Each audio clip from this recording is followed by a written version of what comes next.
بعض دفعہ اللہ آپ کو آپ کی سب سے پسندیدہ چیزوں اور لوگوں سے دور کر دیتا ہے۔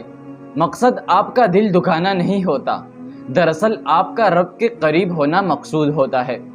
اگر کہیں بھی یہ محسوس ہو کہ آپ اکیلے ہو تو مت بھولنا کہ آپ کم از کم اکیلے نہیں ہو سکتے۔ اللہ کبھی بھی کسی کو اکیلا نہیں کرتا۔ اس کا نام ذرا دل سے لو، دل کی گہرائیوں سے پکارو اسے۔ کبھی امید نہیں کھونی، کبھی اداس نہیں ہونا۔ تھک جانا برا نہیں، مایوس ہو جانا برا ہے، اور انسان مایوس تب ہوتا ہے جب اسے اللہ کی رحمتوں پہ یقین نہیں رہتا، اور جب یہ بات بھول جاتا ہے کہ جس نے یہ حالات پیدا کیے وہ یہ حالات بدل بھی سکتا ہے۔ دیکھو، ہر چیز انسان کے بس میں نہیں ہوتی، بلکہ کوئی بھی چیز انسان کے بس میں نہیں ہوتی۔ پھر اس سے مایوس کیوں ہونا؟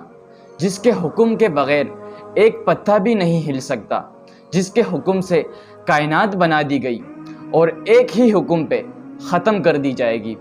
مایوس تو وہ ہوتے ہیں جن کے پاس اللہ نہیں ہوتا۔ ہمارے پاس تو اللہ ہے، یعنی بادشاہوں کا بادشاہ۔